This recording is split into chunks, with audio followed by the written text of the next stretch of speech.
Welcome to the real Monster D, and welcome to Bird Battles.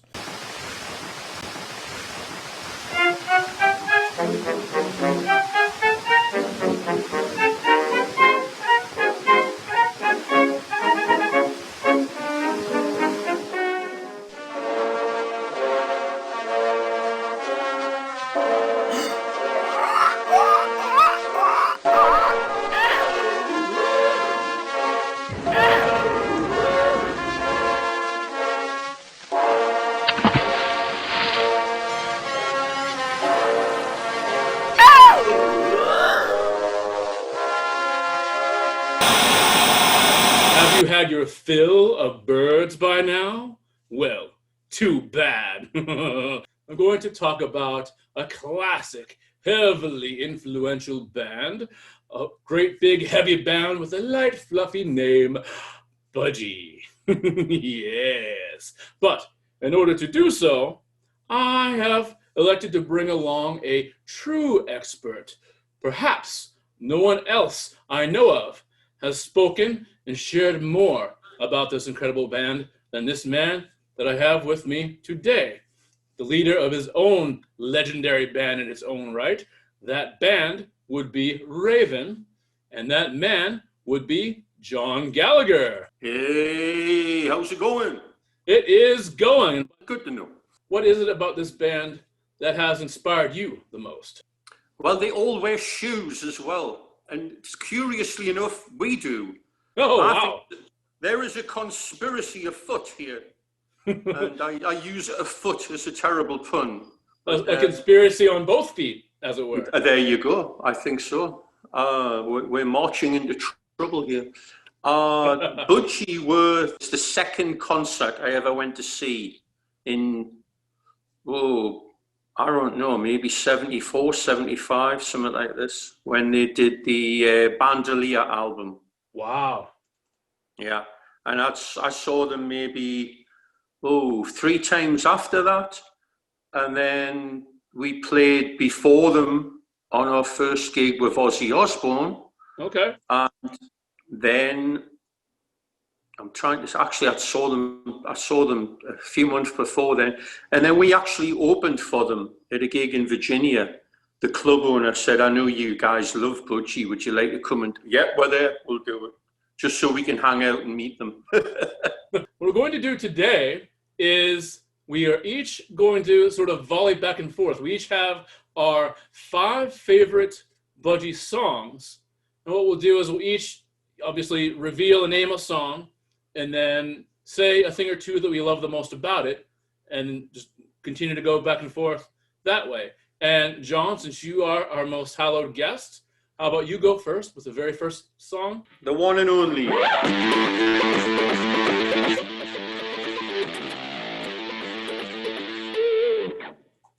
Red Fan. Yeah. That was the song they opened up with, and the place went absolutely mental, absolutely crazy. It's just an iconic riff, straight out the gate. It has that weird hippy-dippy quiet part in the middle, which the great thing about it is, it's going to get loud again right after it. Right. But that's, in your face. It doesn't get any more basic or straightforward, just roaring out the gate. Just iconic. Burke Shelley with his ripped jeans, his silly glasses, his long hair, the precision bass, the coil cord, and the 4 Vox cabinets with the cloth shaking because it's so loud. You could see it flapping in the breeze. Very good stuff. Well, I'll go forth with my first song on the list here. And the one I chose, this might be an oddball one, but I am choosing the song Gunslinger off of their Power Supply album. And I'm picking this because sometimes I feel like a lot of people might have some trouble getting into some of their heavier stuff, or not heavier, but their later stuff. But this album I have enjoyed, but in particular, this one song really stood out to me because, to me, this was a real front display of, at the time, John Thomas had become the new guitarist, and I felt like this was a very good display of what he could bring to the band. It starts out kind of almost mellow and basic. I mean, it sounded very much like a typical mid to late 70s Budgie, but then it has this sort of eerie, weird breakdown. And the thing I love, probably the most about Budgie is just the weird turns they take in their music. They were very influential to us with those left turns in the music. The only thing is they would usually take a riff and beat it to death over like 3 or 4 minutes. So that part we didn't go for. But yeah, John Thomas was great. He was, he carried on the tradition from Tony Borge, and was just as heavy, did his own thing. He was cool. Yes, on to you.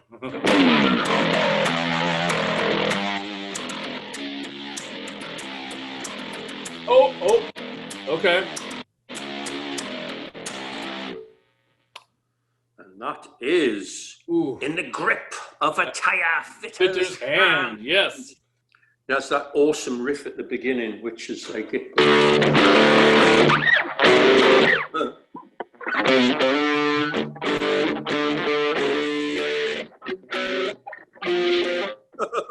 It's just one of those titles. They had the best titles. Absolutely ridiculous. Always full of puns, like You're the Biggest Thing Since Powdered Milk, In the Grip of a Tire Fitter's Hand, and Neggin, and yes, again, yes. and again, and again, and again. And of course, if I were Britannia, I'd waive the rules, right? Instead of rule the waves. But that's just another song that I've always threatened we would cover. Great lyrics, all obviously about being out of control and somebody manipulating everybody from up on high. Great solo, really melodic and quite slow. A lot of feeling in it. Great stuff. For me, that's probably one of their top 3, maybe hallmarks, is they have these insane song titles. And you think, when you read it on just on the back of the, the package, you think, okay, well, that's the title, but maybe they probably just won't use that. I feel like every single time they have this gaudy title, they will find a way to put it into the chorus, and it will work. It'll work exactly as it's supposed to. Yeah, nearly all of them. It's true. Yeah. My next song I have is Black Velvet Stallion from their. You just cited it. If I were Britannia, I would waive the rules. And the last track off of that album, Black Velvet Stallion. And I choose that one because for me, I find it is a very haunting song. There's nothing particularly heavy or fast about it throughout most of it anyway. It just has this real kind of slow but sort of creepy and eerie build, and also very experimental, to the point in the liner notes, I read how, because the whole song ends, it has this sort of crescendo build-up going towards the end, and there's this big loud bell. And Burke wrote about how they had this huge bell, and I guess they pounded it underwater to get this really weird reverb effect. It's funny because now I'm sure you can use a program on the computer and sort of, jerry-rig and mimic for that effect. But the fact they went out of their way to drag this huge thing and experiment with it in water, and I believe they did so outside. And the last thing I'll say that I love about this song is it drives home. The thing about Budgie, again, that makes him so weird, is not only did he have the name of a bird, but I feel like, it might just be me, but I feel like I keep getting these little sort of bird motifs all through, like even just Tony Borge's guitars, I feel like more often than not will mimic sort of bird squeals, whether it's intentional or not. And at the very end of the song, it's all done. Just because they're recording a certain part of it outside, you hear actual birds chirping. And it's the first time I think I had ever been sort of creeped out by regular chirping birds. I remember that, I think it was the second time we saw them. They just brought out Britannia, and a couple of the songs were like, what's this? It was a little, it was, 1977, 78, a little bit more. Everyone was experimenting with funkier stuff for some silly reason. And that was one of the more stronger songs on the record. And like you say, very eerie. And I can't remember the intro, but Burke had this, it was like a tubular bell, and he was banging it as the, I guess, the opening motif.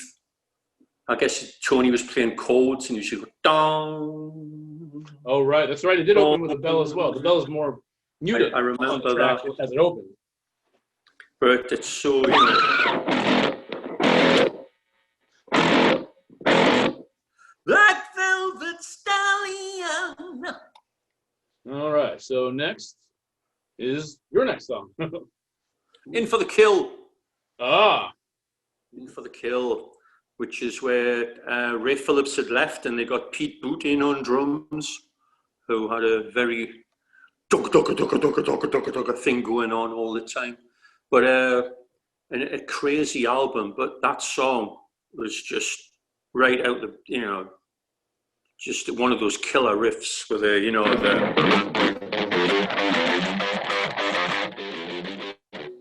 really chunking along. And again, the left turn right in the middle with a, you know,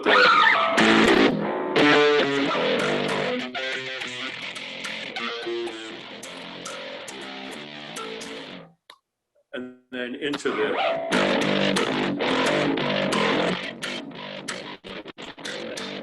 and totally I might add, song. And totally. Thanks to you, I might add, that is actually to this day the only Budgie song I've actually ever heard played live at your show. Yeah, we would jam that out, and we actually did it on our Party Killers record. We did a cover of it. Yep. We missed out the middle part because it goes on and on and on and on, just for the sake of brevity. But it's excellent. It just, and very, very ridiculous lyrics. You know, I'll be a bird, I'll be a man, I'll be what you wanna be. What was it? But not a limousine. I think it's the lyric. From their debut album Budgie by Budgie, and the song is "Rape of the Locks." There's so much craziness going on in that first album, but when I got to this one, I think what stood out to it about me is it is one of those early real metal anthems. It has that very, I mean, it's all about, you think you know what's right, sort of a thing, and he keeps repeating, "You want to cut my hair, you want to cut my hair." Actually, believe it or not, that song was one of the reasons I began to grow out my locks to reflect my love of metal and my sort of I'm going to do what I'm going to do, idea, and some, perhaps that grew into wearing a cape and a funny hat. The first album is so primitive. I mean, I literally didn't get to hear it until relatively recently.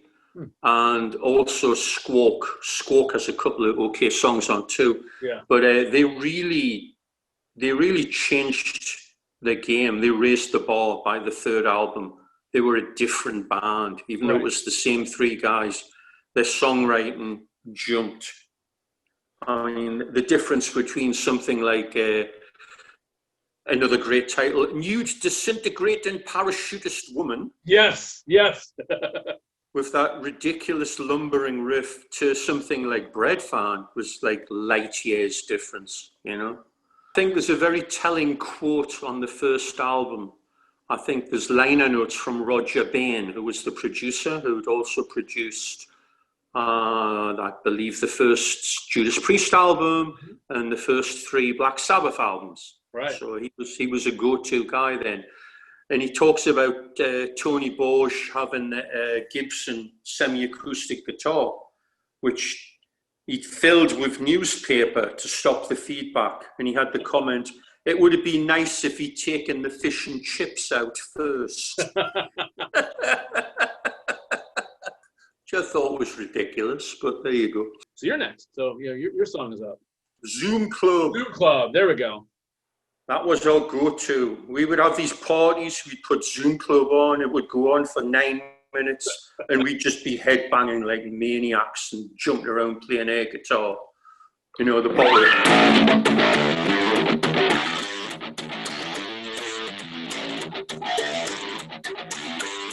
And that actually sounded like they used a loop. You can kind of hear it fading from one drum pattern to another.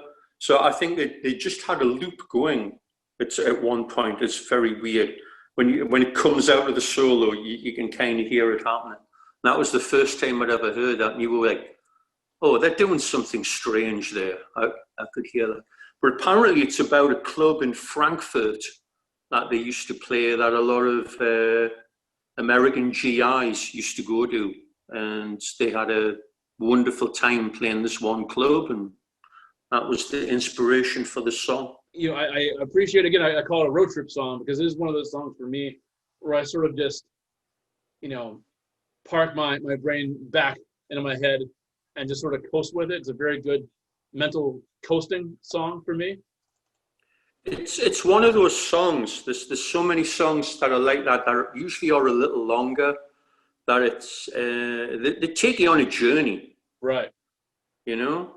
It's 2001: A Space Odyssey, you know, where he just goes and the colours start coming. You're going into that murk. You don't know what's happening.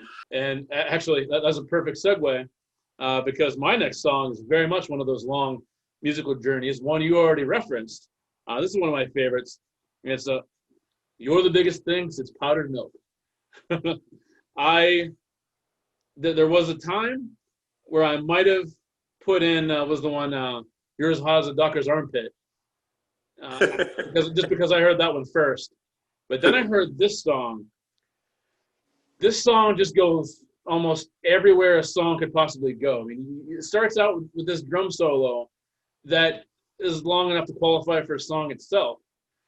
And just when you are not sure if this song is just going to be a drum solo, then it kicks in with this crazy guitar riff, and you know that goes for you know a while to the actual song, the lyrics, and you get the bridge, and then you know finishing up with the second part, which I believe was the first time, you can correct me if I'm wrong, that their drummer had actually laid any vocals on a song. No, that's actually Tony Borge. Tony, that's right. That's right. Tony's singing on that. Yeah, he'd always sing that part. Yeah, apparently, because I have this wonderful 3-set volume about Budgie by Chris Pike, this New Zealand guy, who's also just done a book on Tony. Oh. And there's a compilation CD with some of Tony's music. And we actually wrote a song. This guy wrote a song and I retooled it and did some new lyrics and what have you. It's a pretty cool song. That's coming out right now. I think it's called Rocking Man. Oh, nice. Tony Borge, Rocking Man. Awesome. Anyway, this guy did some great stories in this book. And apparently, Ray Phillips was insistent, and he was laughing, saying that, because he says, I was in no way competent to do such a thing, but I insisted on having a whole song to myself, a drum solo. And they couldn't talk him out of it, but when he wasn't there, they edited it down. So that's edited, and it goes on forever. Wow. You know, It goes from being a song to being its own side of the record. And the only thing about, they put some flanging on it, you know, the studio effect. But then it comes into that, where is the riff?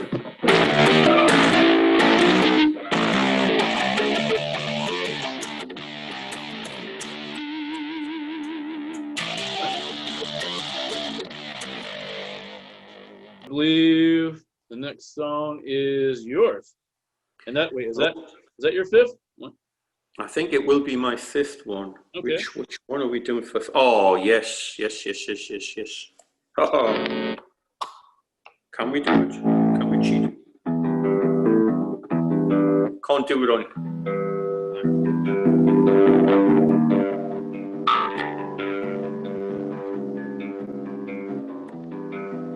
There's a light covers up my doorway. Oh. The great title, Napoleon Bona, Part 1 and Part 2. Yeah. Oh, and they played that song on that first gig we saw them, and we were just amazed. It was so beautiful. And then the riff that came in was so evil and so out to lunch. And as you hear on the record, it has these parts where it goes like da da da da da da with the echo building and building. And Tony had his echo unit, and they did that, and it was basically just like the record, especially the part like when does it the second time where it's like longer, and it just cranks the feedback on that echo. Mental, absolutely mental. And that's that 2-song thing, but it's more logical, you know, where it's like a quiet intro and it builds, and then boom, you got the punch. Have you ever actually listened to just Napoleon Bonaparte 2 without 1? It's just an excuse for the pun. Right. You call him Bonaparte 1. So I have one last song as well, and although I suppose arguably do not have much else to say about it, because my last song was actually your last song as well. Again, on Napoleon Bonaparte's 1 and 2. Yeah, but what I will say about it is, when I was just discovering this band, this is when I went through this phase where I was really into the early 70s. I was liking everything else I heard, and this probably was one of the last, again, it was on that Greatest Hits album, so I believe it was one of the last maybe 2 or 3 tracks in the album. And this was that song for me where I go, this is a band for me. This is the band that I'm going to stick with. You know, because, you know, like you said, it starts out, it's soft and it's melodic and it's beautiful, but even in that light intro, there's this level of angst. You have no idea what's coming the first time you hear it, but you can feel that something is coming. You just do not know what, and you hit it on the head. You called it that sinister riff. It's that one part, because you got the.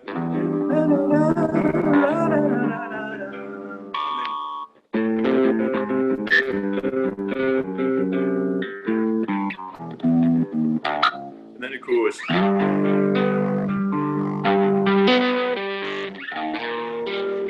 That with a slide guitar, that puts the hairs up on the back of your neck and on your arms. Yeah, you're right. That's. Oh, I can't remember what the lyrics are on that, but that one little part, it makes you go, oh, and then it comes back, and then it does that part again, but when it does it again, you're hearing, you know, the hi-hats and the kick drum, and the bass is like pounding a little bit under it, and you feel it's going to go somewhere. But when that riff comes in, man, it smashes the doors down. Like it's just brilliant. Even the lyric, you know, doubles down on that. Was that the hurricane? What is that lyric? The hurricane light. I go through life like a hurricane lamp. Yep. Hurricane lamp. Yeah, that is perfect. It's like what you said right there exactly says where you are in this song. Like you just entered the eye of the hurricane.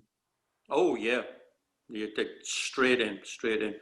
And unusually for them, no preamble. You hear the riff once, and then they're straight into the vocal. Yes. So it's really well written.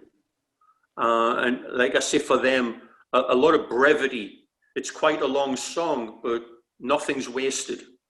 It's all where it's supposed to be. And you have that wonderful screeching solo, I can't do it on here, it's on the frets. And then with brilliant use of echo. Wow. Very smart use of effects. And, you know, he wasn't a wild man on stage. It was all concentrated in playing the music.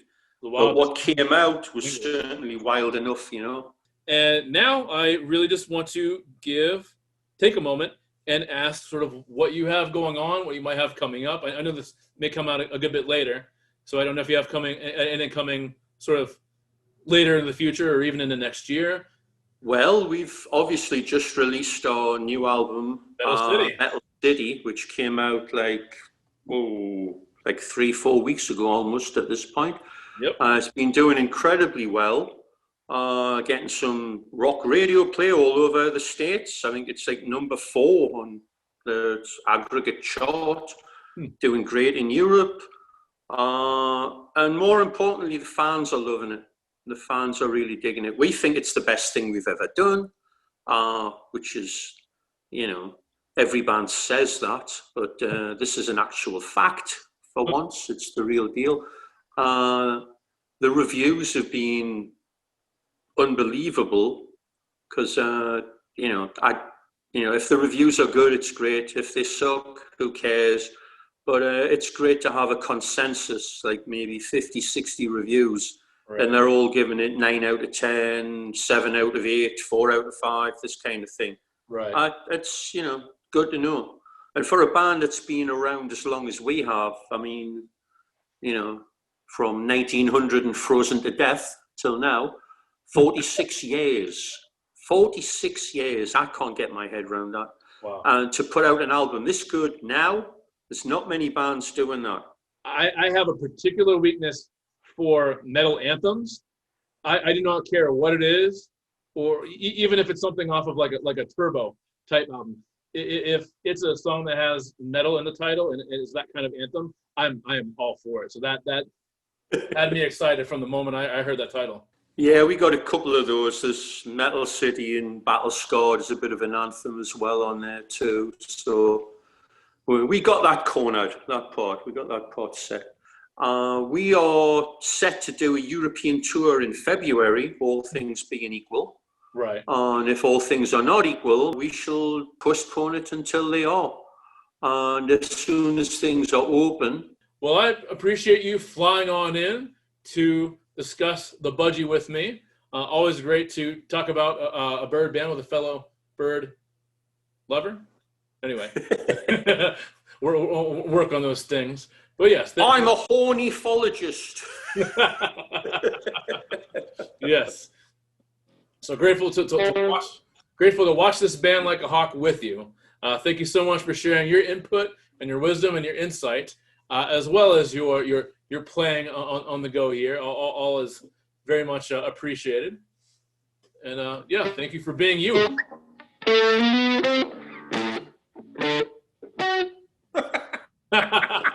It's in there somewhere. Who knows? Thank you. Yeah, very nice. And on that, I'll say thank John Gallagher, and I will give it a nice big stay monstrous.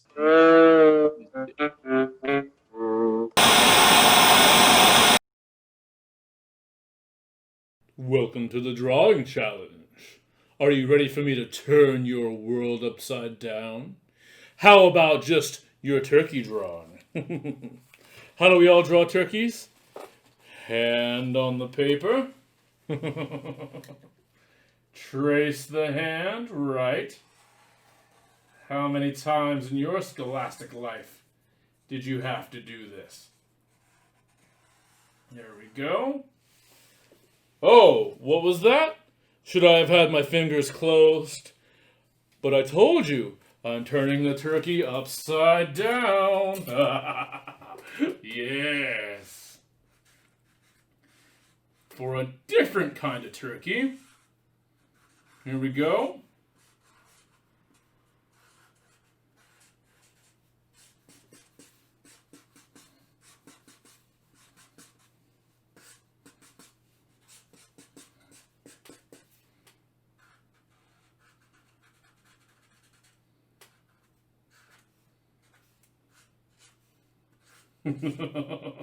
Have you ever seen a turkey drawn quite like this before?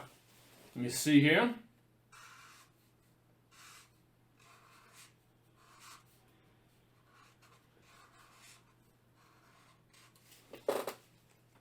Oh. And then this might look all wrong to your average senses. However, if I got anything wrong, it is probably the excessive waddle. Oh! Uh-oh! This turkey is trying to fly the coop. No such luck. Now, I'm going to orange up these little warts There we go. Then, this turkey will not be sad, but it may well be blue.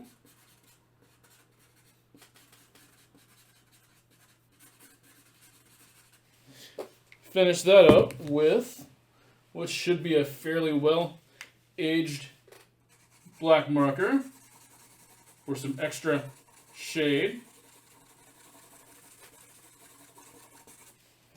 Oh, and color on the foot. And we have ourselves an ocellated turkey. How is that? Is that drawing handy enough for you? Well, I need to fly this coop and gobble something up. So, stay monstrous, stay airborne. Until next time, this is the real Monster D saying, squawk! Where the fleas come from? Where the fleas come from? Where the fleas come from? Down from New Orleans, you know I love you so. Where the fleas come from?